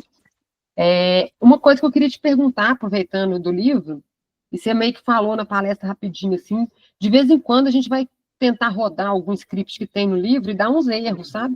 Uhum. E tem hora que eu não consigo achar o erro. E eu fico... Mas aí eu queria saber, é por causa do pacote... Às vezes a gente... Para carregar o dado que vocês fazem como exemplo, às vezes dá isso. É normal acontecer isso, porque eu fico pensando que sou eu. Eu falo assim, gente, o problema está entre o computador e a tela. Só pode. Não. Mas eu acho que é por causa do conjunto de dados mesmo, né? E aí, porque se a gente joga outro conjunto de dados, você consegue rodar. Então, a gente está com um problemão, é que assim, para quem usa R há mais tempo, sabe, tem as versões do R, né? E a cada versão, às vezes as funções mudam a sintaxe. Então, às vezes não sei o que, underscore tal coisa, ou ponto, né? E aí a outra versão, não sei o que, ponto tal coisa. E aí, assim, a gente tem uma história muito engraçada. A gente publicou o livro, aí a gente precisou mudar alguma coisa, aí não compilava. O erro está aqui. Ou seja, atualizou o pacote, atualizou a função e quebrou tudo. Assim. Então, você comentou, eu ia até falar, esqueci. Para quem for comprar o físico, obviamente a gente agradece, né, como autor, dinheiro, tudo mais, assim e tal, mas eu recomendo que não compre. Por quê? Usem online, porque a gente talvez em algum momento, não sei se agora tem, em algum momento para frente a gente vai ter que fazer uma revisão, uma atualização, uma versão 2. Por quê? Como eu tenho que conversar para vocês, como os pacotes atualizam, as funções atualizam e quebra, né? Você tem lá uma coisa que funciona com aquele código, e aí você vai copiar e colar, tipo, não funciona. Porque tem essa atualização dos pacotes. E está fora do nosso controle, né? Mas uma coisa que a gente vai tentar fazer no futuro é criar um ambiente virtual. Para quem já mexeu com Python, esse tipo de coisa, o R também tem, o R-Env. Eu posso até pegar aqui e colocar o link, porque aí você cria um ambiente virtual onde tudo vai funcionar sempre. Então, para o livro funcionar, esse pacote aqui, a gente vai ter que criar um ambiente virtual fixo, que aí ele vai funcionar tudo ali dentro daquela caixinha, né? É quase uma caixinha de areia para criança, um sandbox. Ou, não sei ainda se a gente vai usar um container, que é uma outra coisa que se instala e aí tudo funciona lá dentro. Mas é isso. Os erros não é você, professora Camila. Essas atualizações do R que estão fora do nosso controle. Assim. E para atualizar isso, dá um trabalho, porque a gente vai rodar. E aí a gente vai, tá morrendo no capítulo 4. putz, onde no capítulo 4? Ele vai falar tal linha, aí a linha não bate, tem que pegar o arquivo, assim, a gente tem que ficar caçando. E assim, para ficar corrigindo isso uma vez por mês, é muito trabalho, né? Então, a gente vai esperar acumular tudo, depois a gente faz uma versão nova. Mas cada um dispersou agora, não sei como a gente vai juntar, assim, se vão ser outros autores, não sei se quem vai encabeçar isso, assim.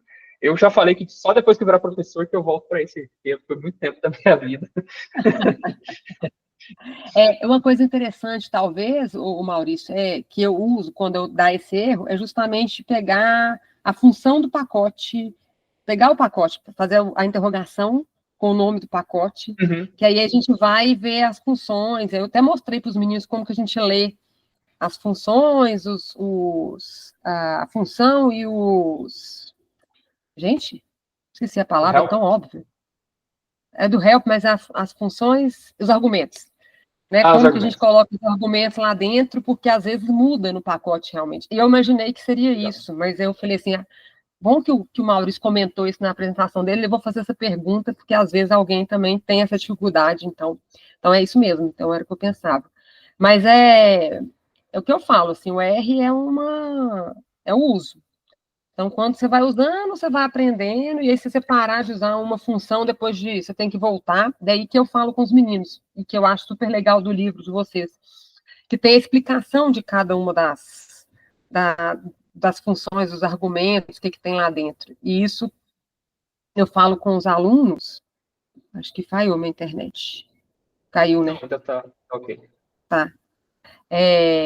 Eu falo com os meninos que você precisa de sempre explicar seus scripts, que daqui a 10 anos, quando você voltar naquele seu script, você vai saber o que você fez. Né? Que não adianta você fazer um script de qualquer jeito, vai botando as funções e os argumentos lá do jeito que for, e aí você volta e fala, nossa, o que eu fiz aqui e tal. Então, meus scripts são todos explicadinhos, assim. Então, eu acho que isso é uma boa dica também. E aí eu queria perguntar para você, assim, que dica que você dá para os alunos, assim, tipo assim, de manter esse aprendizado no R, de o que você faz no seu dia a dia para poder manter esse conhecimento, de buscar, né, algum site que você indique, né? Eu tenho alguns aqui que a gente indica também, né? Mas, assim, um site que você indica, legal essa questão de você falar de novas linguagens, por exemplo, essa Júlia, ela é de 2012, eu nunca tinha ouvido falar. Então, assim, o que você faz, assim, no seu dia a dia, tipo assim, para se manter atualizado nessas questões, assim? E agora? Acho que tem uma boa rede de contatos, né? Tipo assim, alguém sempre vai ter algum problema e vai te falar isso, mudou e tal. Mas para quem ainda não tem rede de contato, eu acho que o Twitter talvez seja uma opção, assim, alguma rede social que vocês sigam quem desenvolve os pacotes. Então, sei lá, vocês trabalham com ecologia de comunidades, sigam as revistas e as pessoas, né, os pesquisadores, que desenvolvem essas ferramentas. Porque geralmente, se sai alguma coisa nova, eles colocam lá. Ou o Twitter ou Blue Sky agora, né? Depende das coisas, assim. Eu sei que tem que ter uma grande parcimônia de usar a rede social, né? Senão vocês entram naquele infinito da rolagem infinita e ali você se perde, passou 3 horas, você não viu. Mas é uma coisa que eu faço com uma dose homeopática, assim. Tipo, dá um tempinho na hora do almoço, deixa eu ver o que está acontecendo no mundo, né? Aí você vai lá no Twitter, rola um pouquinho o feed ali, aí você vê que algumas coisas estão novas, alguém está com algum problema e avisa. Eu não sei se ainda existe uma lista de e-mails do R, mas, assim, eu nunca gostei muito de lista de e-mail, assim, tem um monte de e-mail, um monte de problemas, nossa, sei lá, quando eu precisar eu vou lá e procuro, assim. Mas eu acho que talvez essas duas. Eu acho que eu seguiria as pessoas, os pesquisadores das pessoas que desenvolvem as coisas, né, que vão estar sempre avisando, as revistas da área que vocês publicam, e essa questão da rede de contatos, né, porque um acaba contando para o outro, eventualmente, né. Mas, assim, para quem for começar a estudar agora, ou seguir as pessoas, eu acho que uma das pessoas mais legais para você seguir é a Bia Mills. Eu não sei se vocês conhecem. Ela é famosa aqui em São Paulo, né? Aqui, mandei o site dela. Só que ela saiu do Twitter. A Bia, ela faz essas coisas comigo. Ela tá no LinkedIn. Mas o LinkedIn da Bia, ela é legal. E ela foi mais acessível. Agora ela tá bem, porque ela começou um pós-doc também. Mas, eventualmente, ela tende a responder, assim, ou pelo menos ela coloca bastante coisa, assim. e eles traduziram recentemente um livro que eu não sei se já está disponível. Deixa eu ver se eu acho aqui. É o livro do Tidyverse mesmo, for Data Science. Tem uma versão em inglês, para quem lê inglês, mas tem a versão em português que eles traduziram. Deixa eu ver se já está... já está no site deles. Que legal. Esse aqui, ó. Eu acho que quem for começar pelo R, talvez seja interessante começar por esse livro, que já está traduzido em português, né? Porque uma das nossas coisas, quando a gente escreveu o livro também, foi a barreira dupla, né? Você tem a barreira do inglês, a barreira do R e a barreira do inglês, né?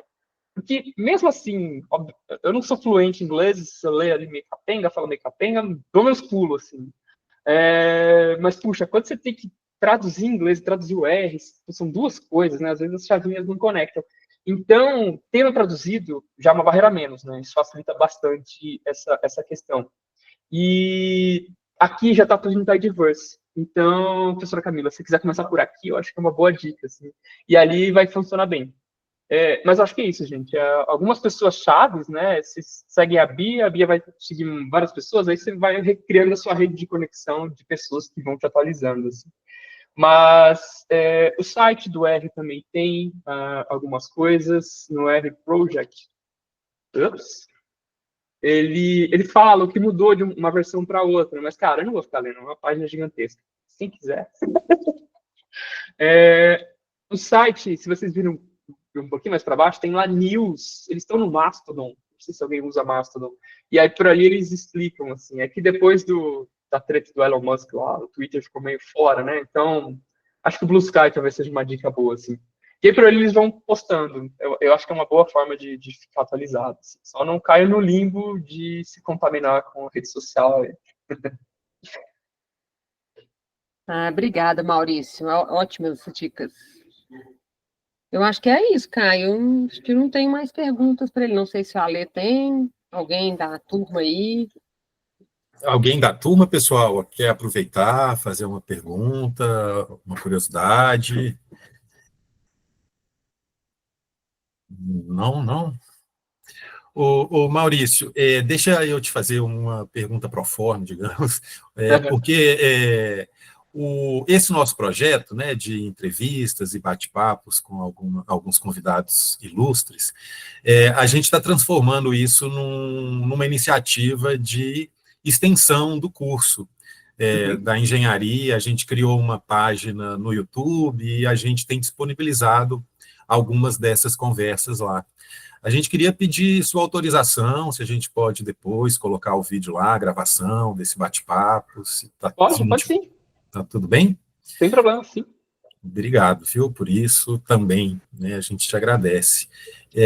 Você me lembrou de uma coisa. Deixa eu fazer propaganda do grupo de extensão que a gente criou aqui na Unesp. Legal. Foi muito interessante, assim, uma vez eu terminei... A última vez que eu dei minicurso na Unesp, eu falei, gente, não aguento mais dar um minicurso. E aí uma galera veio e pediu para ajudar a criar uma extensão. E aí eles estão autossuficientes agora, fiquei mó feliz. Eu perguntei uma sementinha e eles foram, assim. Esse ano aqui eles ministraram todo os minicursos das semanas de estudos. Esse aqui está no GitHub, mas eles estão no Instagram. Que é, talvez, uma forma interessante de vocês se organizarem, os alunos, de ter uma iniciativa. Que estudar sozinho é muito difícil, gente. E talvez estudar em coletivo seja uma coisa interessante, que é um ponto que eu esqueci de falar na minha fala sobre aquela questão do autodidata. É mais fácil ser autodidata em grupo, que o Milton fala bastante, né, essa coisa de espírito de grupo. Então, pode ser interessante vocês se organizarem e um ajuda o outro, assim, nessa questão, né?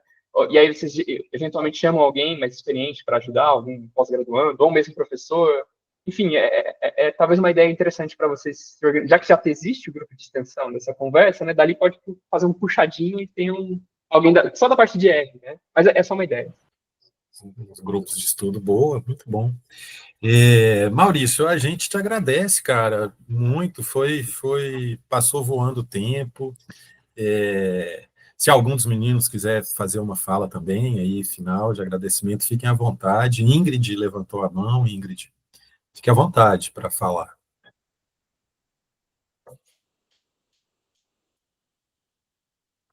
Foi sem querer. Tô ansioso para Eu ouvir. ia achar que ela ia falar, a gente tem uma liga da universidade que é comandada por ela e pelo Bernardo. E aí a gente pode adotar isso na liga, viu, gente? Essa ideia do Maurício é boa. Pessoal, Caio, alguma palavra, algum encerramento, enfim. Primeiro é falar que eu sou apaixonado mesmo por pessoas assim, e porque eu vejo tanta gente boa, sabe, que tanto na biologia, na engenharia, profissionais e professores que querem mostrar para a gente, realmente, como você falou, plantar a sementinha mesmo, aí do nada aparece uma pessoa lá do outro lado e fala assim, oh, não é que voa mesmo? E eu acho que essas orientações que você passou, Maurício, são extremamente importantes tanto para a vida acadêmica, quanto para a vida pessoal também. Porque realmente não é fácil, principalmente no país que a gente está, né? Trabalhar com somente ciências de dados, trabalhar mesmo com essas informações, e o acesso também, que é complicado, né? Muita gente fala assim, nossa, cara, como é que você conseguiu o contato dessa pessoa? Como é que você conseguiu falar? Ele falou com você? Como assim? Como é que você conseguiu isso? E eu vejo que é pelo contrário mesmo. Eu acho que quanto mais você vai lá e tenta e busca essas pessoas como você, a gente vê que está ali, tá acessível, só que falta realmente um comprometimento de alguém chegar lá e falar assim, olha, estamos aqui, tem como você dar um alerta aí para a gente? Está precisando de um apoio. Além disso, pessoas como você faz a gente falar assim, olha, realmente tem um futuro e realmente tem uma questão que abrange um método de ensino melhor. Primeiro, eu gostaria de agradecer você, agradecer o Alexandre, agradecer a Camila, ao pessoal da biologia, que me faz também permanecer muito mais no curso de engenharia ambiental, porque eu consigo implementar, uma vez eu fujo lá para biologia, depois eu vou para engenharia, e essas coisas se somam, né? Só gostaria mesmo de deixar uma palavra, você deixar uma palavrinha final aí para os meninos de biologia, engenharia ambiental, e agradecer. Muito obrigado. Por nada, eu agradeço o convite para falar, assim, cientista, né, a gente gosta de ficar falando, assim, se perceberam que deixar, eu vou ficar falando a tarde toda. E é muito legal a iniciativa, né, de convidar as pessoas para falar, assim, outras visões sobre o mesmo tema, né, e a disciplina também, eu achei muito legal, assim, tanto que eu fiquei curioso, assim, nossa, na disciplina de graduação, vocês já estão falando de R, assim, então dá para ver que talvez tenha uma nova leva, né, de, assim, talvez tentar colocar uma disciplina de R na graduação, mesmo que optativa, para a galera já ter o contato com isso, né. E a palavra final que eu tenho, talvez, para as pessoas, assim, é que pode parecer muito difícil, né, no começo, assim, né, principalmente para quem é biólogo. Para engenheiro, acho que vocês estão mais garantidos de trabalho, né, mas para biólogo é um pouco mais difícil. Para ecólogo, então, que nem a profissão, é um pouco mais. Mas o R sempre me abriu portas, assim, para tanto a questão de parceria de publicações, quanto de emprego, né. Então, invistam um pouco o tempo de vocês para aprender essas ferramentas, que é bem provável que logo menos vocês colham os frutos, né? Sempre vai ter alguém precisando de uma análise, ou a empresa, vocês vão um currículo, e aí você fala, não, eu manjo de R, assim, eu manjo de várias linguagens, que é provavelmente as próximas exigências nos próximos anos, assim, né? Saber pelo menos uma linguagem de programação vai ser que nem o inglês, assim, não tem como não saber. Então, eu acho importante vocês investirem um tempo nisso, assim, e aproveitar as oportunidades, né? Tem a disciplina, tem o Caio, né, que está fazendo toda essa liga, né, e essas chances, né, e tem muito material na internet, tem ChatGPT, enfim, tem muitas possibilidades, assim. Então, invitam um pouquinho de tempo de vocês para aprender isso, talvez uma série a menos, um R a mais, assim, mas acho que logo vocês colhem os frutos, assim. Muito obrigado, Maurício. Sensacional, Maurício, tudo de bom, muita sorte aí no pós-doc, em todos os trabalhos, espero que a gente se encontre aí eventualmente de novo. Tudo de bom, cara. Obrigadão, viu? Obrigada, Maurício. Obrigado. Vou te mandar um e-mail depois. Perfeito. Abraço. Talvez eu responda ano que vem, porque finalzinho contando o caso. Sim, tá, beleza. Abraço, gente. Até mais. Tchau, tchau. Boa tarde. Tchau, gente. Obrigada. Tchau, tchau.